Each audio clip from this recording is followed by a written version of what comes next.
Voltamos agora com a entrevista do dia com Denise Campos de Toledo. E vamos falar sobre o atual cenário político, as questões institucionais e as expectativas para as eleições. Eu converso com o cientista político Valdir Pucci. Professor Pucci, boa noite. Boa noite, Denise. Um prazer novamente conversar com você.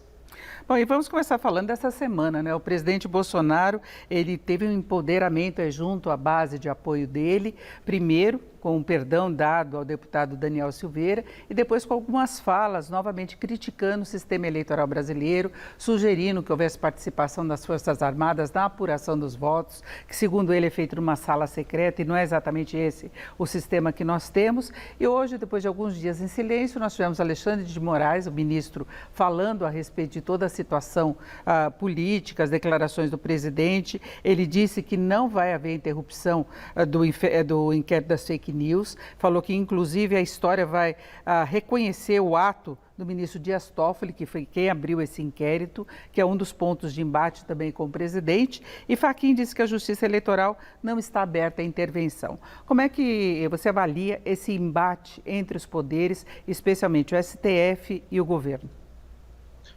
Bom, na verdade, o que nós estamos assistindo é uma prévia do que veremos ao longo da campanha eleitoral. Até a campanha, até depois mesmo da campanha, nós veremos esta retórica muito forte por parte do presidente, acusando e atacando o Supremo Tribunal Federal, em especial a Justiça Eleitoral, na verdade, nem tanto a ideia dele, mas a própria Justiça Eleitoral. E, de outro lado, nós vamos ver a própria Justiça Eleitoral e o Supremo não acatando esse ataque, não aceitando esse ataque e buscando responder ao presidente. Mas o que nós veremos será um embate cada vez maior entre as forças no país, o que, infelizmente, vai acontecer, porque não deveria. A gente poderia até ter a retórica mais violenta do presidente, que também não é correta, mas lembrar que o Supremo também, os seus ministros, por obrigação e até por uma boa convivência entre os poderes, deveriam falar mais nos autos do que fora deles.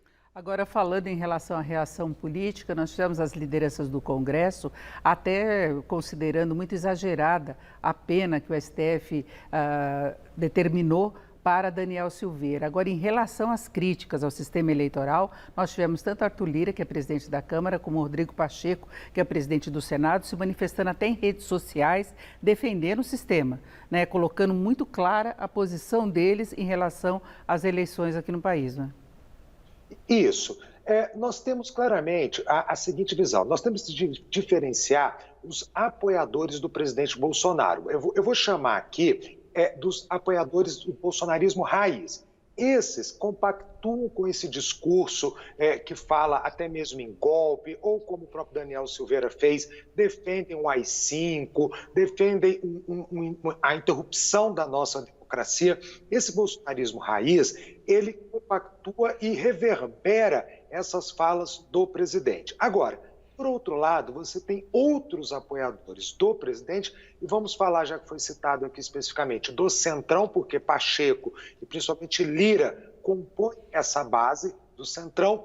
O Centrão entende que, depois que ele conquistou o orçamento, ele não tem por que mudar o presidente da República. Ou seja, ele apoia Bolsonaro na medida que entende que Bolsonaro seria uma ameaça, por exemplo, ao fim do orçamento secreto, a manutenção do orçamento secreto no próximo mandato.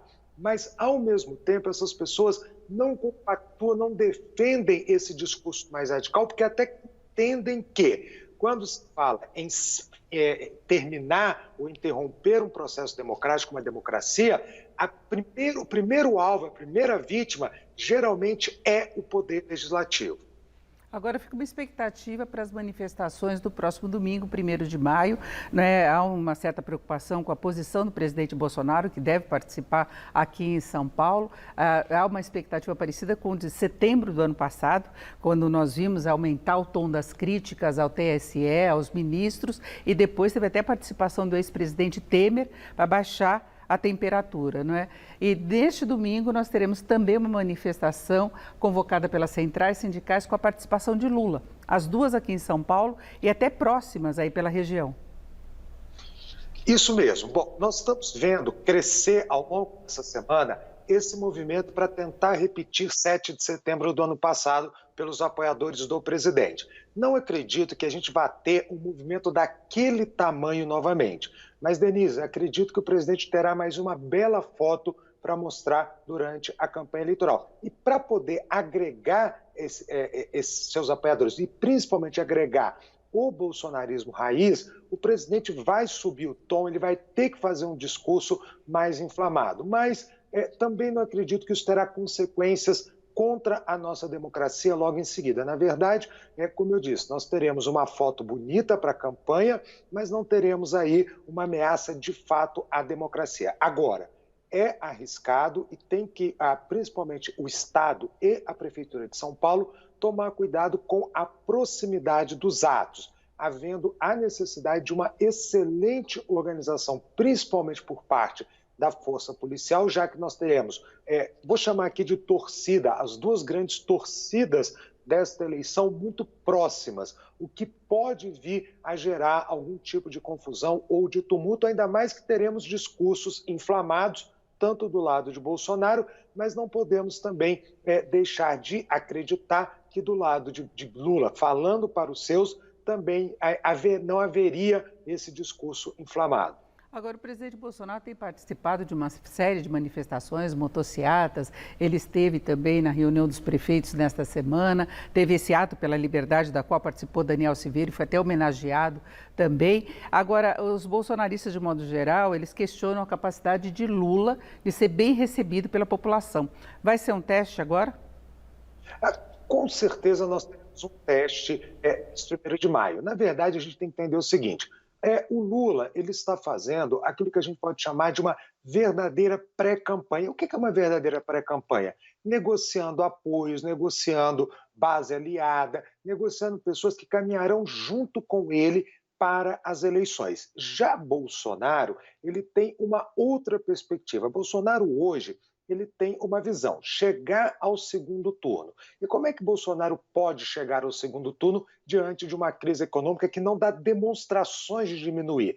É justamente falando a linguagem e falando para os seus, ou seja, aquela média de 20% a 30% do eleitorado que já decidiu o seu voto em Bolsonaro.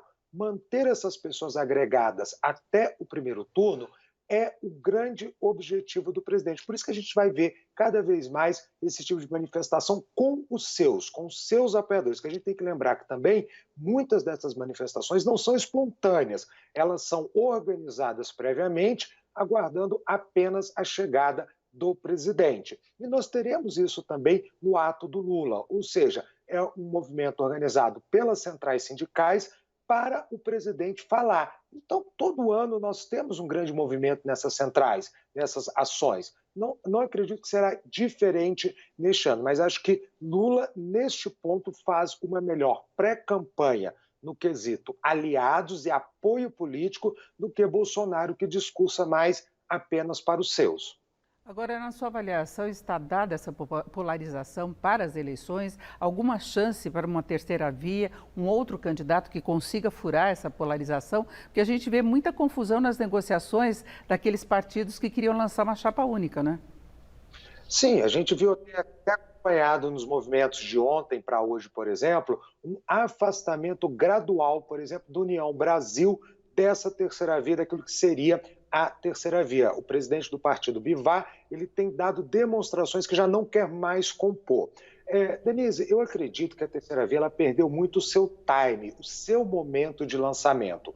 Hoje, quando a gente vê pesquisas eleitorais de intenção de voto, 70%, 80% do eleitorado já decidido entre Bolsonaro e Lula, isso é uma demonstração de que a terceira via falou apenas em quem seria o nome, mas não apresentou proposta nenhuma para a sociedade. Ela perdeu o tempo, perdeu o momento, ela já devia estar numa pré-campanha ao invés de discutir o nome até agora. A gente tem que lembrar, por exemplo, muitos candidatos da terceira via colocam que mas o jogo pode virar durante a campanha eleitoral. Também acredito que pode haver viradas de mesa, viradas de jogo, a campanha eleitoral sempre é imprevisível. Já tivemos exemplos de pessoas que não tinham, não é nem conhecidas e acabaram sendo eleitas. Mas a gente tem que lembrar que a campanha no Brasil ela diminuiu muito de tempo.